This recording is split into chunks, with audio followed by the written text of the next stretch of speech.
క్రీస్తునాథుని యందు ప్రియ సహోదరి సహోదరులారా, పునీత బెర్నార్డ్ గారు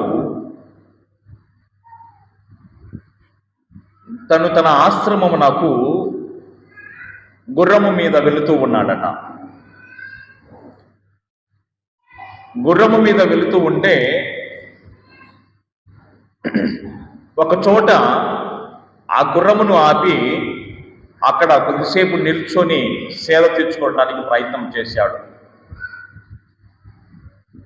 తరువాత అక్కడ నుండి మనో ప్రాంతము నుండి భిక్షగాడు వచ్చాడు. భిక్షగాడు వచ్చి ఆయనను కొద్దిగా సహాయం అడిగాడు. సహాయం అడిగిన తర్వాత ఆయన సేద తీర్చుకుంటున్నాడు కాబట్టి, ఆ భిక్షగాడు అక్కడికి వచ్చాడు కాబట్టి ఇద్దరు మాట కలిపి మాట్లాడుకోవడం ప్రారంభించారు.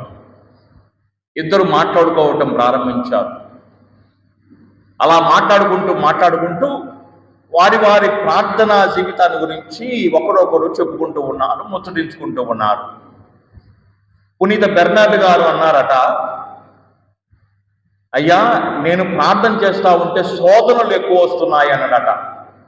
నేను ప్రార్థన చేసుకుంటా ఉంటే శోధనలు ఎక్కువ వస్తూ ఉన్నాయి.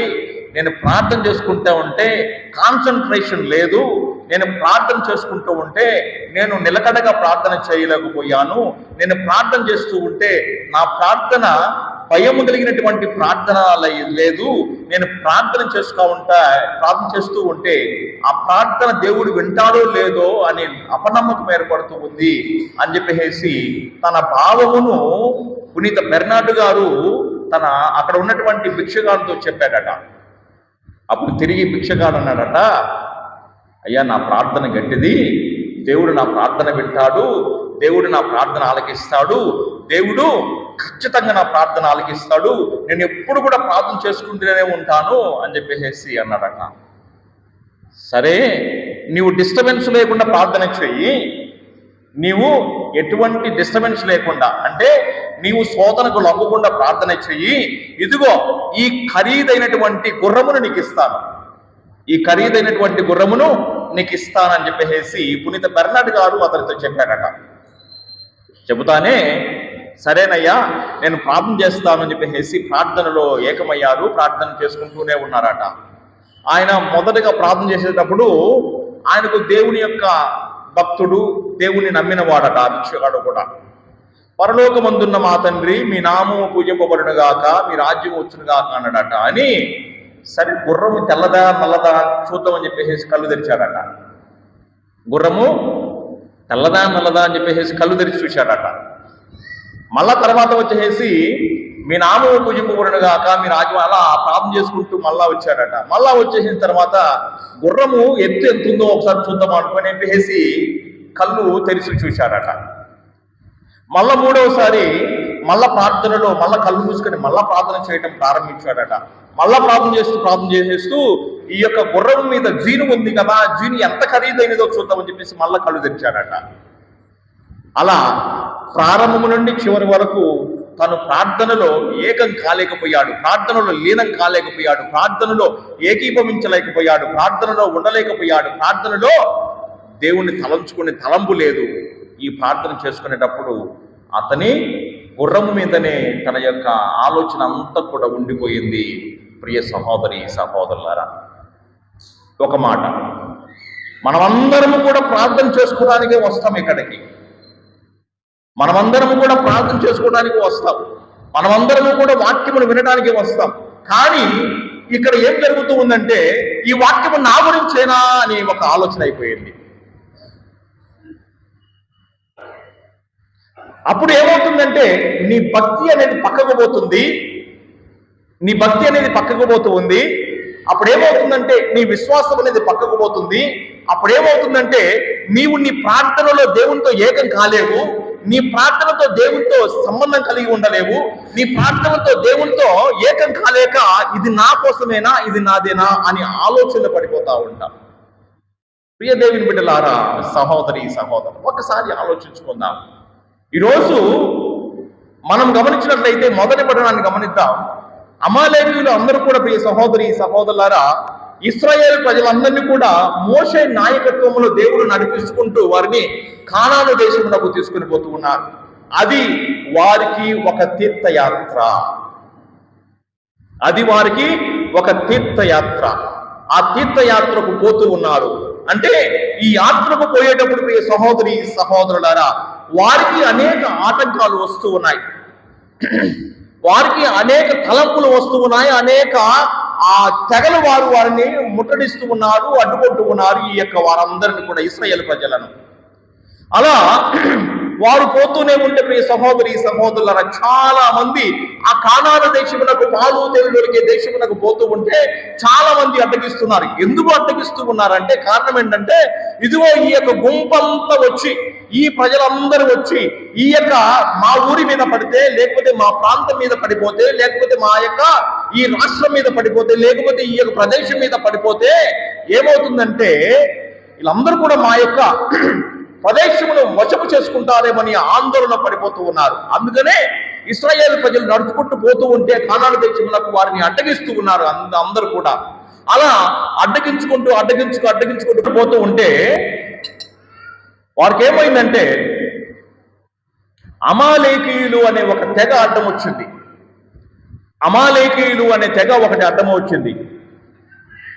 ఈ అమాలేకీయులు ఎవరు అని మనము గమనిస్తే ప్రియ సహోదరి సహోదరులారా అమాలేకీయుల తెగ అనేది చాలా భయంకరమైనటువంటి తెగ. అమాలేకీయుల తెగ అనేది ఎవరు వీరంటే యాకోబు యొక్క అన్నగారి యొక్క వంశం. ఎవరు వీళ్ళు? యాకోబు గారి యొక్క అన్నగారి వంశం వీళ్ళు ప్రియ సహోదరి సహోదరులారా. అయినప్పటికీ ఇశ్రాయేలులకు వారికి దగ్గర సంబంధమే ఉంది. అయినప్పటికీ ఏమవుతుందంటే ప్రియ సహోదరి సహోదరులారా వీరికి శాశ్వతమైనటువంటి శత్రుత్వం ఏర్పడింది. కావాలంటే మనం మొదటి సమూయేలు గ్రంథములో 15వ అధ్యాయము 1 నుంచి 9 వరకు ఇక్కడ చదువుకుంటే మనకు అర్థమవుతుంది ప్రియ సహోదరి సహోదరులారా. మొదటి సమూయేలు గ్రంథములో 15వ అధ్యాయము 1 నుండి 9 వరకు వాక్యములు మనకు ఆ యొక్క అంశమును మనకు చేకూరుస్తూ ఉన్నాయి. వీరి నుండి ఈ అమాలేకీయుల తెగల నుండి ఏం చేశారంటే మోషే ప్రవక్త ఈ యొక్క ఇశ్రాయేలు ప్రజలకు విముక్తిని కలిగించాలని దేవుడు అతనికి దయచేసినటువంటి ఆ కర్రను తీసుకొని కొండ వైపుకి వెళ్ళి ప్రార్థన చేయటం మొదలుపెట్టాడు. ప్రార్థన చేయటం మొదలు పెడుతూ ఉన్నప్పుడు మోషే ప్రవక్త వారందరూ కూడా చేతులెత్తి ప్రార్థన చేస్తూ ఉన్నారు. యూదులు ప్రార్థన చేసేటప్పుడు వారికి ఒక లక్షణం ఉండేదట. ఏంటి ఆ లక్షణం అంటే వాళ్ళందరూ కూడా చేతులు ఆకాశం వైపు ఈ అరిచేతిని ఇలా చూపించి ప్రార్థన చేస్తారట. అందుకనే మనం పరలోక జపం జపించేటప్పుడు మన యొక్క చేతులను ఇలా ఆకాశం వైపు చూపించి ప్రార్థన చేస్తూ ఉంటాం. అలా యూదులందరూ కూడా వారి ప్రార్థనలో తమ చేతులను పైకి ఇలా ఉంచి ప్రార్థన చేసుకునేవారు. అలా మోషే ప్రవక్త కొండ ప్రాంతమునకు వెళ్ళి ఇశ్రాయేలు ప్రజలు అమాలేకీయుల మీద యుద్ధం చేస్తూ ఉంటే ఈ యొక్క ఇశ్రాయేలు ప్రజలు వారి యొక్క యుద్ధములో ఓడిపోవడానికి దగ్గర పడ్డారు. ఓడిపోవడానికి కారణం ఏంటి తెలుసా? ఓడిపోవడానికి దగ్గర పడడానికి కారణం వచ్చేసి వారిలో ఉన్న అహంకారము, వారిలో ఉన్నటువంటి గర్వము, వారిలో ఉన్నటువంటి విచ్చలవిడితనము. మమ్మల్ని ఏం చేయలేరులే, మేము ఏగలిగితే అదేలే, మేము ఏం చెప్పితే అదేలే అనే ఆలోచనతో మునిగిపోయారు ఆ ఇశ్రాయేలు ప్రజలు. ఎందుకంటే వారు దేవుడు మమ్మల్ని ఎన్నుకున్నవాడు, దేవుడు మా దేవుడు కాబట్టి మాకేం కాదులే అనే ఆలోచనలు మునిగిపోయారట. మనం కూడా అనుకుంటా ఉంటాం ఇది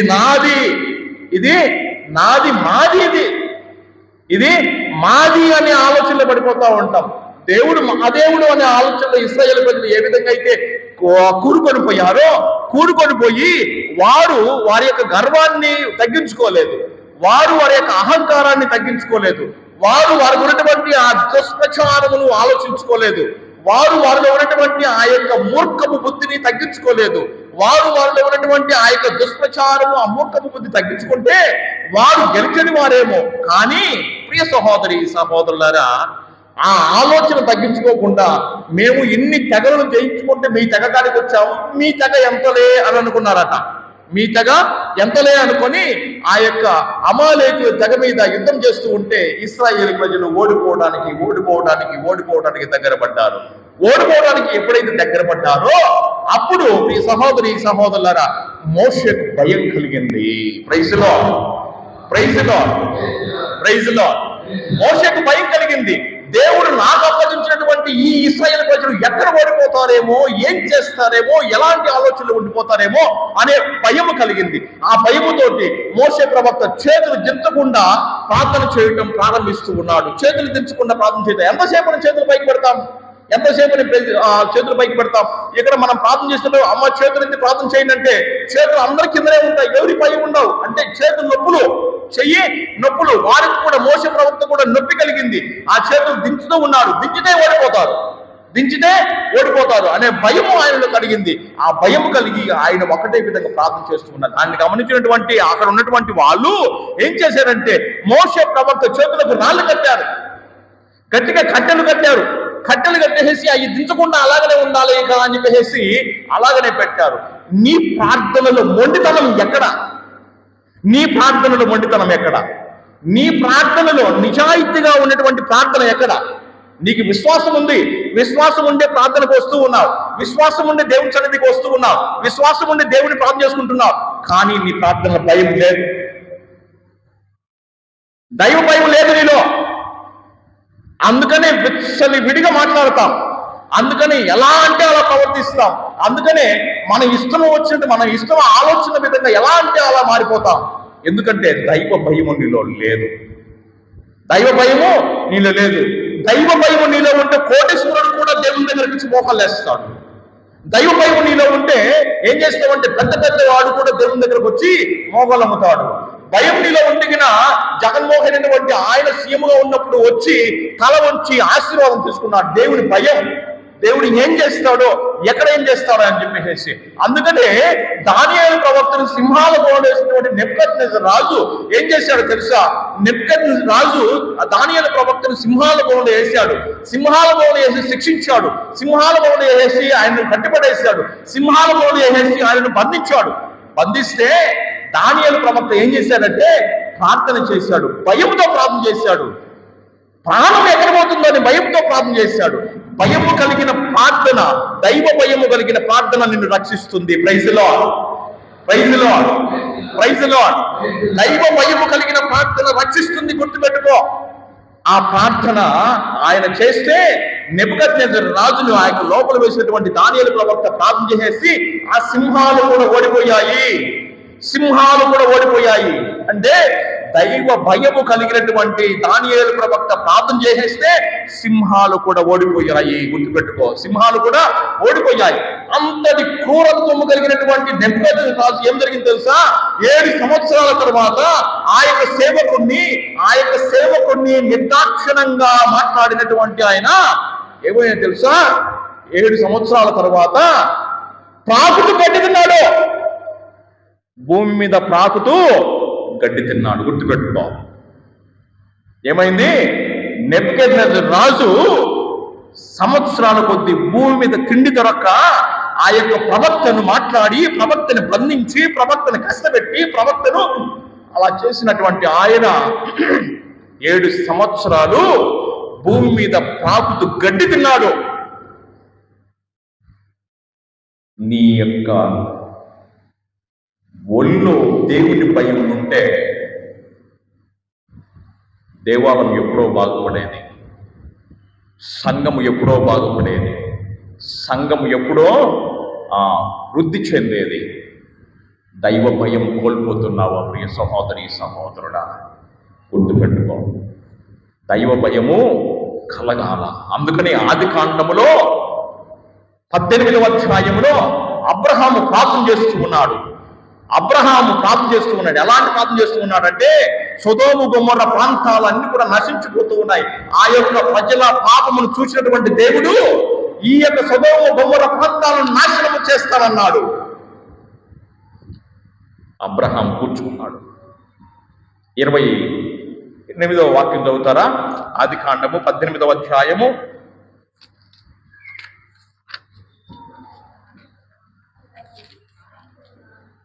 నాకు నిపుణులదమ్మా 27వ వాక్యము. ఆదికాండములో 18వ అధ్యాయము 27వ వాక్యము. అబ్రహాము ప్రభు నేను బూడిద ప్రోగునే మట్టి మనిషినే ఆయనను తెగించి, భయం కలిగింది అబ్రహాములో.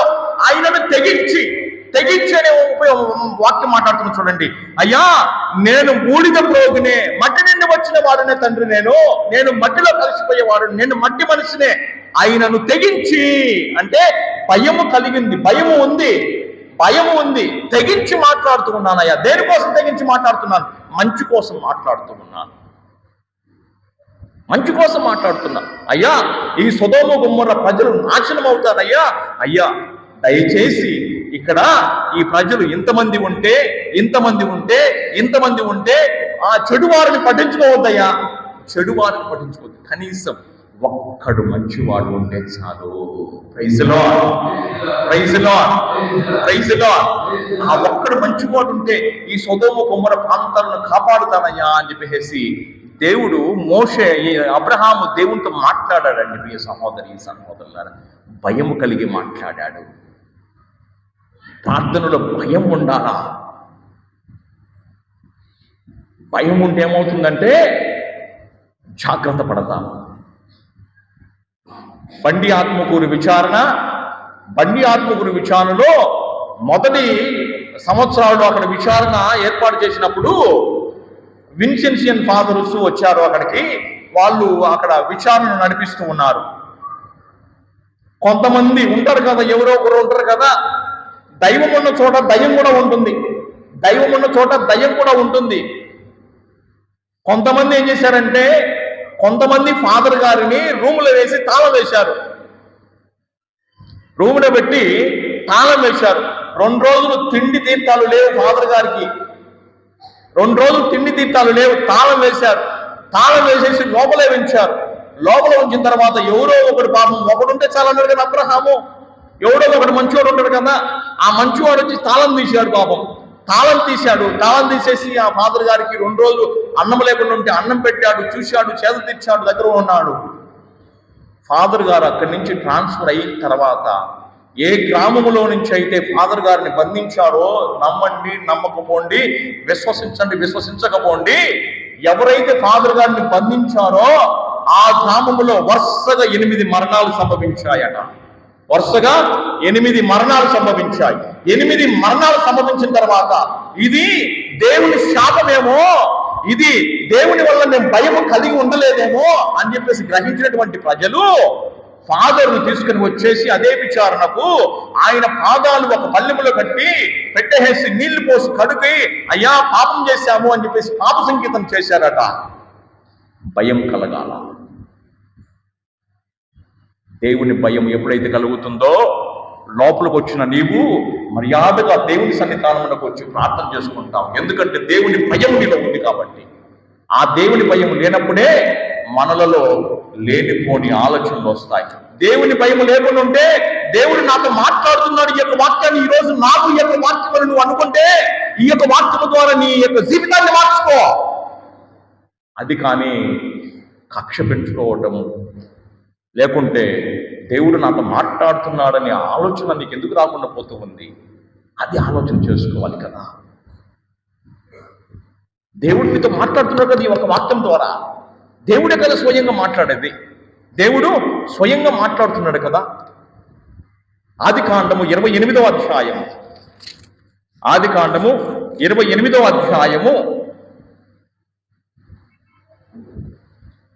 15వ వాక్యం చదవండి. ఆదికాండము 28వ అధ్యాయం 15వ వాక్యము. నేను నీకు చేదోడు వాదోడుగా ఉందును. దేవుడు నిన్ను ఎన్నుకున్నాడు కాబట్టి, దేవుడు నిన్ను పిలిచాడు కాబట్టి, దేవుని నామములో జ్ఞానస్నానం పొందావు కాబట్టి దేవుడు నీకు చేదోడు వాదోడుగా ఉంటాడట. నీవు ఎక్కడికి వెళ్ళినను నేను నిన్ను కాపాడుతూ ఉంటాను. ఇశ్రాయేలు ప్రజలను కాపాడాడు. ఎక్కడికి వెళ్ళినా కాపాడాడు. ఎక్కడికి వెళ్ళినా తన రెక్కల మాటను కాచుకొని కాపాడాడు దేవుడు. ఏ విధముగా అయితే గ్రద్ద నుండి కోడి తన పిల్లలను కాపాడుకుంటుందో అలా దేవుడు ఆ పిల్లలను, ఆ యొక్క ఇశ్రాయేలు ప్రజలను కాపాడుకున్నాడు. తర్వాత తిరిగి నిన్ను నీ చోటికి చేరుస్తాను. నేను చెప్పినదంతా చేయు వరకు నిన్ను వదలను. దేవుడు చెప్పేదంతా చేసే వరకు దేవుడు నిన్ను వదలడు. దేవుడు నిన్ను పట్టుకుంటాడు. జ్ఞాపకం చేసుకో. తర్వాత వాక్యం చదువుదాం. యాకోబు మేల్కొని ఇక్కడ దేవుడు ఉండట నిజం. ఇక్కడ దేవుడు ఉండట, నీ సన్నిధానంలోకి వచ్చావు కదా, ఆ దేవుడే నీతో మాట్లాడుతున్నాడు. ఇక్కడ దేవుడు ఉండట నిజం. ఆ దేవుడు నీతో మాట్లాడుతూ ఉన్నాడు. ఇక్కడ ఉన్నాడు కాబట్టి ఈ సన్నిధానంలోకి వచ్చావు. ఇక్కడ ఉన్నాడు కాబట్టి నువ్వు ప్రార్థన చేసుకోవడానికి వచ్చావు. ఇక్కడ ఉన్నాడు కాబట్టి నమ్మకంతో వచ్చావు. ఇక్కడ ఉన్నాడు కాబట్టి విశ్వాసంతో వచ్చావు. ఇక్కడ ఉన్నాడు దేవుడు కాబట్టి నీవు నీ ఇంటికి తాళాలు వేసుకుని ఇక్కడికి వచ్చావు. దేవుడు ఇక్కడ ఉండుట నిజం. దేవుడు ఇక్కడ ఉండుట నిజం. తర్వాత ఇది నాకు తెలియదు కదా, ఇక్కడ దేవుడు ఉండటం నిజమే, ఇక్కడ నాకు తెలియదు కదా అనే ఆలోచనలు ఏమైనా ఉన్నావా? తర్వాత అప్పుడు అతనికి భయం పుట్టింది. దేవుడు నాతో మాట్లాడుతున్నాడు, భయం పుట్టాలా? దేవుడు నన్ను హెచ్చరిస్తున్నాడు, భయం పుట్టాలా? ఈ వాక్యముతో దేవుడు నన్ను హెచ్చరిస్తున్నాడు, భయం పుట్టాలా? భయం కలగాల. ఆ భయం ఎప్పుడైతే కలుగుతుందో సంఘం బాగుపడుతుంది. ఆ భయం ఎప్పుడైతే ఉండదో సంఘం బాగుపడదు. భయం పుట్టాల. దేవుడు ఇక్కడ ఉండుట నిజం, సత్యము. అప్పుడు అతనికి భయం కలిగింది. దేవుడే మాట్లాడుతూ ఉన్నాడని భయం కలిగింది. యేసు ప్రభు అంటాడు, పేతురు, నీవు కాదు మాట్లాడేది, నీ రక్త మాంసములు కాదు మాట్లాడేది, నేనే నీతో మాట్లాడుతున్నానంటాడు. నీ రక్త మాంసాలు కాదు మాట్లాడేది, నేను మాట్లాడుతున్నానంటాడు. దేవుడు స్వయంగా మాట్లాడతాడు గురువుతోటి. దేవుడే స్వయంగా మాట్లాడు. తర్వాత ఏమవుతుంది చూడు. అతడు ఈ ప్రదేశము ఎంత భయంకరమైనది, ఈ తావు దేవుడు వసించుట నిలయము. Praise Lord, praise Lord, praise Lord. విజయం కావాలా వద్దా? Praise Lord, praise Lord. వాళ్ళందరూ విజయం కోసం చేయెత్తి ప్రార్థన చేశారట. మనం చెయ్యెత్తి ఈడికెత్తాం. సగం చెయ్యి ఇచ్చాడు దేవుడు మనకు కదా. సగం చెయ్యి ఇచ్చాడు దేవుడు. మనం పైకెత్తలేం దేవుడు సిద్ధించడానికి. Praise Lord, praise Lord. వాళ్ళు మోషే ప్రవక్తకు చేతులకు కట్టెలు కట్టినట్టు మనం కూడా కట్టెలు కట్టాలంట, దించకుండా ప్రార్థన చేయాలంటే. Praise Lord, praise Lord. తర్వాత అంటాడు చూడు, ఇది పరలోక ద్వారము. ఏ ద్వారం ఇది? దేవుడు ఇక్కడ ఉండటం నిజం. స్వామి కాదు మాట్లాడేది దీపబలి పూజ ఇంతవరకు. స్వామి మాట్లాడినతో దేవుడు ఈరోజు పట్టణాల ద్వారా నీతో మాట్లాడతాడు, గుర్తుపెట్టుకో. ఒకవేళ దేవుడు నన్ను దండిస్తున్నాడు, నన్ను హెచ్చరిస్తున్నాడు, నా బాగు కోసం అని తీసుకో. నా బాగు కోసం, నా కుటుంబ బాగు కోసం, నా బిడ్డల బాగు కోసం, నా జీవితంలో దేవుడు నన్ను ఆ స్థానంలో ఉంచడానికి దేవుడు నన్ను మాట్లాడుతున్నాడు అని మాత్రం తీసుకో. అలా కాకుండా నువ్వు ఇంకొక విధంగా తీసుకుంటే నీలో దైవ భయము లేదు. నీలో దైవ భయము లేదు. ప్రియ సహోదరి సహోదరులారా, అబ్రహాం ప్రార్థన చేస్తే అబ్రహాం ప్రార్థన విన్న దేవుడు ఆశీర్వదించి పంపించాడు. అలాగనే ప్రియ సహోదరి సహోదరులారా, ఏమైంది తెలుసా? అన్న కుమారులు బిడ్డలు లేనప్పుడు షిలోకు వెళ్ళి షిలోలో భక్తితో భయముతో ప్రార్థన చేసింది. ఏడ్చుకుంటూ ప్రార్థన చేసింది. ఎలా ప్రార్థన చేసింది? ఏడ్చుకుంటూ. అక్కడ ఉన్నటువంటి ఆ పూజారి వచ్చేసి ఆమెను చూసేసి ఆమె గుండెలు గుద్దుకుంటూ ఆమె ఊగుతూ ప్రార్థన చేస్తూ ఉంటే ఆ పూజారి, అక్కడ ఉన్నటువంటి పూజారి అక్కడికి వచ్చేసి అన్న దగ్గరకు వచ్చేసి, అమ్మ నీవేమైనా తప్ప తాగావా? నీవేమైనా తాగి ఇక్కడ ఏడుస్తున్నావా అంటే, అయ్యా నా గర్భఫలము కోసం ప్రార్థన చేసుకుంటున్నానయ్యా, నేను తాగలేను. దేవుని దగ్గరకు వచ్చేసి ప్రార్థన చేసుకుంటున్న నా గర్భఫలం కోసం. ఆ ప్రార్థన విన్న దేవుడు ఆమెను ఆశీర్వదించాడు. Praise Lord, praise lord. 12 కుమారుని ఆమెకిచ్చాడు, 12 కుమారుని ఆమెకిచ్చాడు. దేవుని భయము కలిగి నువ్వు ప్రార్థన చేసేస్తే నీ సమస్యలన్నీ తొలగిపోతాయి, నీ సమస్యలన్నీ సమసిపోతాయి, నీ సమస్యలన్నీ పోతాయి. ప్రియ సహోదరి సహోదరులారా, యెరూషలేము అంతా కూడా రాయి మీద రాయి నిలవని కాలం వస్తూ ఉంది. యెరూషలేము అంతా ధ్వంసం చేస్తూ ఉంటే హిజ్కియా రాజు ప్రార్థన చేశాడట. హిజ్కియా రాజు, అయ్యా ఈ ప్రాంతమును కాపాడయ్యా, ఈ ప్రాంతమును కాపాడుకుంటే ఈ యొక్క యెరూషలేము అంతా కూడా ధ్వంసం అవుతూ ఉంది. ఈ యెరూషలేములో నిర్మించినటువంటి దేవాలయం రాయి మీద రాయి పట్టణం రోజు వస్తూ ఉందయ్యా అని చెప్పేసి హిజ్కియా రాజు ప్రార్థన చేశాడు. 2వ రాజుల గ్రంథములో 19వ అధ్యాయంలో 14 నుంచి 19 వరకు చదువుకుంటే ఈ యొక్క వాక్యం మనకు అక్కడ సెలవిస్తూ ఉంది. ప్రియ సహోదరి సహోదరులారా, నినేవే పట్టణంలో ఉన్నటువంటి ప్రజలందరూ కూడా వారి తప్పితపు జీవితంలో అక్కడ ఉన్నటువంటి వారందరూ కూడా నాశనం అయిపోతూ ఉంటే యోనా ప్రవక్తను దేవుడు పంపించాలని యోనాను ఎన్నుకొని ఆ ప్రజలకు పంపిస్తే, అయ్యా ఆ ప్రజల దగ్గరికి నేను వెళ్ళను, ఆ ప్రజల దగ్గరికి నేను వెళ్ళనయ్యా అని భయపడ్డాడు. ఆదుమని ప్రజల దగ్గరికి నేను వెళ్ళనయ్యా అని అనకూడదు, ఒకరు అనకూడదు. ఆ ప్రజలు దేవుని నామమును భయం కలిగిన వారయ్యా, ఆ ప్రజలు భయభక్తులు కలిగిన వారయ్యా, విశ్వాసంతో ఉన్నవారయ్యా, ఆ ప్రజల దగ్గరికి వెళతానయ్యా, నేను వారిని దేవుని వాక్యం వారికి బోధిస్తానయ్యా అని సంతోషంతో ఆనందముతో పరుగులు తీసుకుంటూ రావాలి. అది జరగాల. అది జరిగినప్పుడే దేవుని భయం కలుగుతుంది. అది జరగనప్పుడు దేవుని భయం లేదు. ప్రియ సహోదరి సహోదరులారా, అందుకనే నెనీవే ప్రజల కోసము యోనా ప్రవక్త ప్రార్థన చేశాడండి. యోనా గ్రంథంలో 3వ అధ్యాయం మనం చదువుకుంటే ఆ యొక్క వాక్యం మనకు సెలవిస్తుంది. ప్రియ సహోదరి సహోదరులారా, అన్న బిడ్డల కోసం ప్రార్థన చేస్తే, అబ్రహాము సొదొమ గొమొర్రా కోసం ప్రార్థన చేస్తే సూర్యుడు అస్తమించకుండా యెహోషువ చేసిన ప్రార్థన గొప్ప ప్రార్థన. సూర్యుడు అస్తమించకుండా యెహోషువ ప్రార్థన చేశాడు. న్యాయాధిపతుల గ్రంథములో 6వ అధ్యాయములో 36 నుండి 40 వరకు యెహోషువ ప్రార్థన గొప్ప ప్రార్థన. ప్రియ సహోదరి సహోదరులారా, క్షమాగుణము కోసము సమూయేలు ప్రవక్త అక్కడ సమూయేలు గ్రంథములో 24వ అధ్యాయం 10వ వాక్యం చదువుతారా ఒకరు? 2వ సమూయేలు గ్రంథములో 24 10వ వాక్యం. 2వ సమూయేలు గ్రంథము 24 10వ వాక్యం.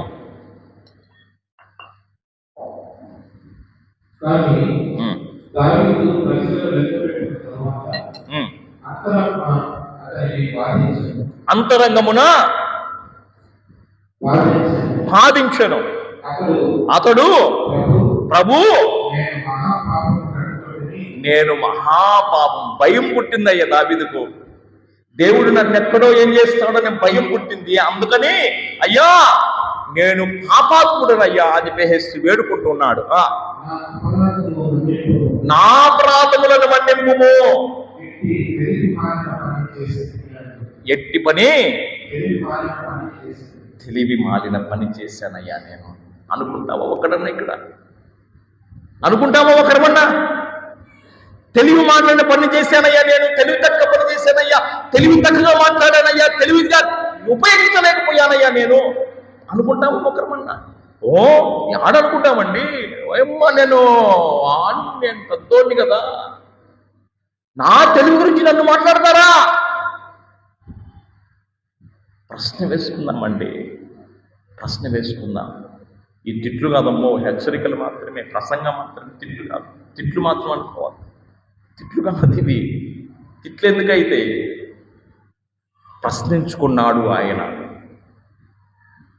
బెర్షెబాతో చేసిన పాపం వలన దావీదు మహారాజు పాపములు పడిపోతే, అయ్యా నేను పాపం చేశాను అని భయం కలిగి దేవుని దగ్గరికి వచ్చి ప్రార్థన చేసుకున్నాడు. కీర్తనలో 32వ కీర్తన 51వ వాక్యములో ఆయన అదే ప్రార్థన చేస్తూ ఉన్నాడు. చూడండి, కీర్తన 32 51.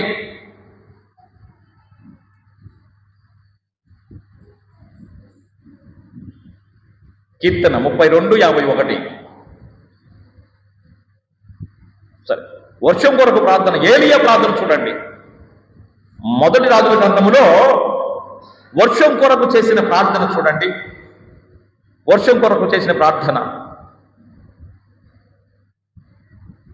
మొదటి రాజుల గ్రంథము 18వ అధ్యాయము 42 వాక్యము నుండి 43 వాక్యాలు. మొదటి రాజుల గ్రంథం 18వ అధ్యాయము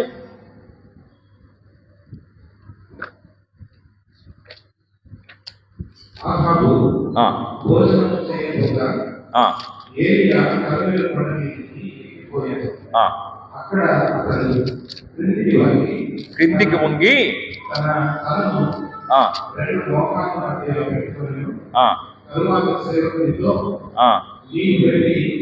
సముద్రం వైపు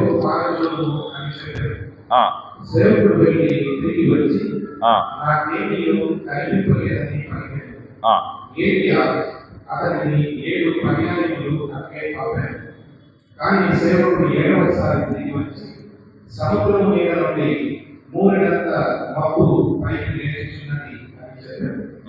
ఏలియా అతనితో, నీవు పోయి వాన అడ్డము రాకముందే రథం ఎక్కి ఇంటికి వెళ్ళిపోవలసినది ఆహారంతో చెప్పాము. వెంటనే ఆకాశంలో కాలమబ్బులు గాలి వీచాయి.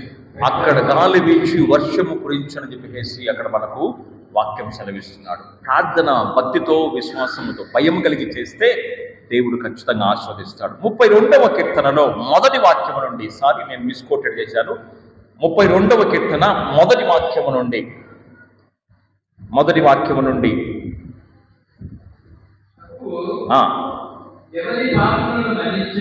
ఎవరి పాపములను మన్నించునో, ఎవరి తప్పిదములను తుడిచివేయునో ఆ నరుడు ధన్యుడు. ఎవరిని దోషిగా గణింపడో, ఎవడు కపటాత్ముడు కాడో భాగ్యవంతుడు. అదే, ఎవరు భాగ్యవంతుడై ఉంటాడట? కపటము లేనివాడు ఎవరు ఉంటాడట? దేవునితో భయముతో ప్రార్థన చేసుకున్న వాడికి కపటం ఉండదు. ఎవరు తన పాపముల కోసం ప్రార్థన చేసుకుంటాడట? ఎవడైతే భయం కలిగి ఉంటాడో వాడు తన పాపముల కోసం ప్రార్థన చేసుకుంటాడట. ప్రియ సహోదరి సహోదరులారా, ఒక్కసారి ఆత్మ పరిశీలన చేసుకుందాం. ఈరోజు సువార్త పట్టణంలో కూడా ఒక వితంతు వచ్చింది న్యాయాధిపతి దగ్గరికి. చిన్నప్పుడు అయితే ఆడకూతురికి నాన్న అండగా ఉంటాడు, వివాహం అయిన తర్వాత భర్త అండగా ఉంటాడు. తర్వాత ఒకవేళ భర్త లేదనుకో ఏం చేస్తాడు? దేవుడే నాకు అండగా దండగా ఉంటారు, దేవుడే నాకు అండగా దండగా అని ఆ యొక్క వితంతు అనుకుంటూ ఉంది. ఆ సమాజంలో అప్పుడు ఏమైందంటే, ఈ సహోదరులరా, ఆ సమాజంలో అప్పుడు ఏమైంది అంటే, ఆ వితంతువులకు ఆ యొక్క యూద సాంప్రదాయ ప్రకారం వితంతువులు ఎవరైతే ఉంటారో వారికి ఒక లాయర్ను ఏర్పాటు చేస్తారంట. ఒక లాయర్ను ఏర్పాటు చేసేసి ఆ లాయర్ తరపున లాయరు ఆమె తరపున వాదిస్తాడు. కానీ ఇక్కడ లాయర్ ఎలాంటి వాడు? దేవుడు అంటే భయంలే, మనుషులందరూ లెక్క పెట్టాడు. నువ్వెందుకో నాకు చెప్పేది. నిన్న ప్రార్థనకి వెళ్ళాం, అక్కడ శుక్రవారపేటలో ప్రార్థనకి వెళ్ళాం. పాపం అక్కడికి వచ్చినటువంటి వాటితో మాట్లాడుతూ ఏమమ్మా మీరు ప్రార్థనకి రారే అన్నా. ఏంటమ్మా మీరు ప్రార్థనకి రారే అంటే వాళ్ళన్నీ చెబుతూ అలాంటప్పుడు ఉదయం ఆయన కనీసం పూజకి రావచ్చు కదమ్మా అన్నాను.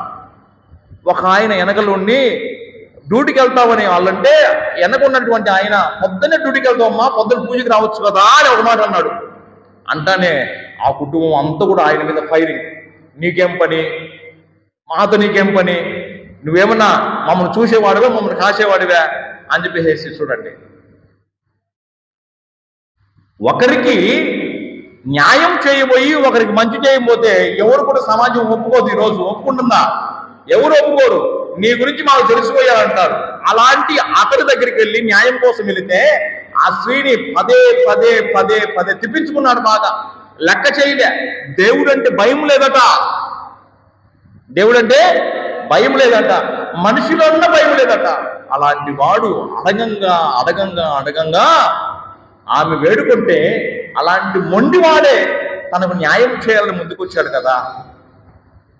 మరి నువ్వు ప్రార్థన చేస్తే ఒక్కసారి అడుగుతావు, రెండోసారి అడుగుతావు, మూడోసారి అడుగుతావు. ఇక అబ్బాయిడు దేవుడు లేడు. ఏడుంటాడు దేవుడు? బైపాస్లో ఉన్నటువంటి చర్చిలో ఉంటాడు దేవుడు. ఈడ లేడు దేవుడు. ఈడ ప్రార్థన విన్న దేవుడు. నీ ప్రార్థన అపనమ్మకంతో ప్రార్థన చేస్తున్నావు కదా ఆడికి పోయి భయపిస్తే నువ్వు 10వ వంతు ఇవ్వకుండా దేవుడు నిన్ను అట చేస్తాడు అని భయపిస్తే అప్పుడు ఆ భయంతో అప్పుడు ఇస్తావు, అప్పుడు భయం వస్తుంది. లేకుంటే భయం రాదు. భయము ఆయనకు పుట్టింది, ఆయనకు కూడా దేవుడు అంటే భయం పుట్టిన ఆయన తర్వాత తెలుసుకొని ఆయన ముందుకు సేవ చేయటానికి ముందుకు వచ్చాడు. ప్రియ సహోదరి సహోదరులారా, విశ్వాసముతో దేవుని సన్నిధికి రావడం వేరు, భయముతో దేవుని సన్నిధికి రావడం వేరు. ఒకసారి ఒక ఇన్సిడెంట్ నా జీవితంలో ఏంటంటే, మా ఇంట్లో ఉన్నటువంటి మా బావగారు ఏం చేశారంటే, ఇదిగో ఒక ఆయన దగ్గరికి వెళ్తే మన జీవితాల గురించి బాగా చెప్తాడు ఆయన అని చెప్పేసి నన్ను కారులో ఎక్కించుకున్నాడు. సరే ఏం చెప్తాడు అనే ఆలోచనతో నేను కూడా చూద్దామని చెప్పేసి వెళ్ళిన తర్వాత అక్కడికి వెళ్తే ఆయన అక్కడ లేడు. కొద్దిసేపు తర్వాత ఆయన వ్యాపారం ముగించుకొని వచ్చాడు ఇంటికి. వ్యాపారం ముగించుకొని ఇంటికి వస్తే ఆయన మేము వెళ్ళేసరికి స్నానం చేయలేదు. స్నానం చేసేస్తానయ్యా కూర్చోండి అన్నాడు. ఒక స్నాప వేశాడు. కూర్చున్నాం. ఫాదర్గా ఉన్నప్పుడే పోయి అక్కడ కూర్చున్నాను. కూర్చున్న తర్వాత అయ్యా ఈయన మా బామర్ది, ఈయనకు కొద్దిగా చెప్పయ్యా అన్నాడు. ఆయన దండ పట్టుకొని అట్లా తిప్పి, అయ్యా నీకు 2 పెళ్ళిళ్ళు, నీకు పెళ్ళిళ్ళు అయినాయి 2 పిల్లలు అన్నాడు. నీకు పెళ్ళయింది 2 పిల్లలు అన్నాడు. స్వామి నీకు దండమయ్యా, లేచిపోతాని చెప్పేసి లేచాడు. చూడండి ఎలా ఉంటుందో జీవితం. మనం కూడా అంతే కదా, మనం ఇక్కడ జరగకుండుంటే వాని దగ్గరికి వెళ్తాము, ఇంకొకరి దగ్గరికి వెళ్తాం, చిలక దోషం చెప్పించుకుంటాం, అంతరాలు వేసుకుంటాం, తర్వాత పోయి అక్కడ కూర్చుంటాం. భయం కలిగిన వాడు ఎవడు చేయడు.